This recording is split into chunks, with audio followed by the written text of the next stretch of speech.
জয়পুরডাঙ্গাপাড়া উচ্চ বিদ্যালয়ের মোট ৪৬ বিঘা জমি। আর এই জমিগুলো দীর্ঘ ৫০ বছর থেকে এগুলো আবাদ করে আসছে জয়পুরডাঙ্গাপাড়া উচ্চ বিদ্যালয়ের কর্তৃপক্ষ থেকে, যারা দীর্ঘ ৫০ বছর থেকে। এই ঘটনাটি আপনার প্রায় সকলে জানেন। যদি বলতে চান, এই ঘটনাটি প্রাক্তন শিক্ষার্থীরা, গ্রামবাসীরা এবং আমিও জানি। ছোটো ছোটো আগের প্রজন্ম যারা লেখাপড়া করে গেছে বা এই প্রজন্ম লেখাপড়া করছে তারাও জানে। কিন্তু কিছু অসাধু চক্র, যারা গ্রামের ভালো চায় না, যারা বিদ্যালয়ের ভালো চায় না, যারা চায় না ছোটো ছোটো শিক্ষার্থীরা শিক্ষার আলো পাক, তবে আজকে কিন্তু সেই অসাধু চক্র, অসৎ চক্রটা স্কুলের প্রতি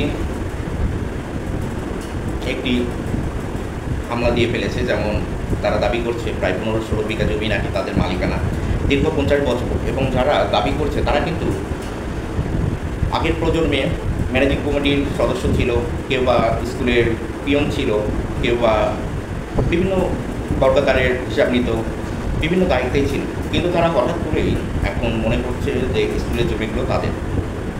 আর এটা নিয়ে ২ দিন আগেই শিক্ষার্থীরা মানববন্ধন করেছে। আজকে ছোটো ছোটো বাচ্চারা রাস্তায় গিয়ে, রোদের ভিতরে রাস্তায় গিয়ে মানববন্ধন করছে। কেন করছে? আপনাদেরকে, আমাদেরকে চোখে আঙুল দিয়ে দেখিয়ে দিচ্ছে আমাদের শিক্ষা প্রতিষ্ঠান রক্ষা করুন। আজকে আপনাদের দুয়ারে এসেছি, আপনাদেরকে জানান দিচ্ছি আমাদের বিদ্যালয়টি দিন দিন ধ্বংস হয়ে যাচ্ছে। এই প্রজন্ম দেখছে বিদ্যালয়টি ধ্বংস হয়ে যাচ্ছে, আর পরের প্রজন্ম আমাদের মতো মানুষদেরকে একসময় থুতু দিবে। কারণ তারা বলবে আপনারা কী করেছেন, আপনারা কিছুই করেননি শিক্ষা প্রতিষ্ঠানের জন্য। আজকে কিন্তু শিক্ষা প্রতিষ্ঠান মানে আমাদের একটি ধর্মীয় প্রতিষ্ঠান।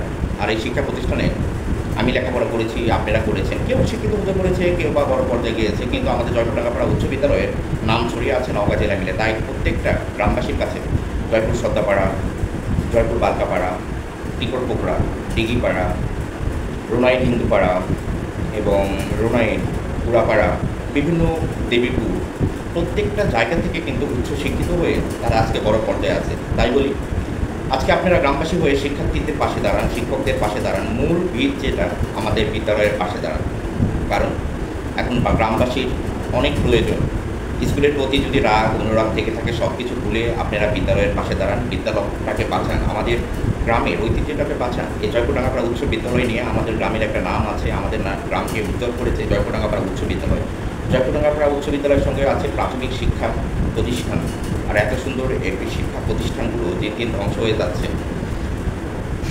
তাই বলি, আজকে টাকা পয়সা, অর্থ সবারই আছে কম বেশি। অর্থ দিয়ে কিন্তু মুচি মেথরও অর্থ কামাই করতে পারে, অর্থ দিয়ে কিন্তু সম্মান অর্জন করা যায় না। যখনই আমাদের শিক্ষা প্রতিষ্ঠানটা ধ্বংস হয়ে যাবে, তখন কিন্তু আমরা আর এই মতো শিক্ষা প্রতিষ্ঠান পাবো না।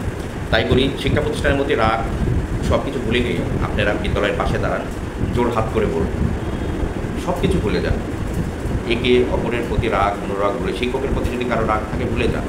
মনে করেন আমাদের গ্রামের শিক্ষা প্রতিষ্ঠান, সবাইকে একসঙ্গে লড়তে হবে, অসাধু চক্রকে ধূলিসাৎ করতে হবে।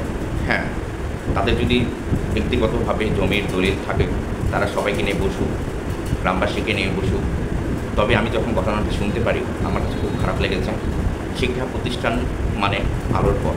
এই শিক্ষা প্রতিষ্ঠান থেকে সবাই জীবনের প্রথম ধাপগুলো পার দিয়ে গেছে। তাই বলি, যদি আপনার 10 কাঠা 1 বিঘা জমি থেকেও থাকে, আপনি স্কুলের সঙ্গে কথা বলেন, সুন্দরভাবে বসে জমিগুলো স্কুলের মাধ্যম দিয়ে আপনারা কী করবেন না করবেন এটা আপনাদের ব্যাপার। কিন্তু আমি চাই জমিগুলো স্কুলের ভিতরে থাক এবং দখলদারিটা গ্রামবাসী মিলে করে দেন। হয়তো বা শিক্ষকরা কোনো গ্যাঞ্জাম চায় না, কিন্তু আজকে এটা নিয়ে অনেক কিছু হয়ে যাচ্ছে। তাই বলি, আপনারা বিদ্যালয়ের পাশে দাঁড়ান। একটি গ্রামের সামাজিক সমাজ ক্ষেত্রে একটাই কথা বলতে, সবাই মিলেমিশে বিদ্যালয়টাকে বাঁচান।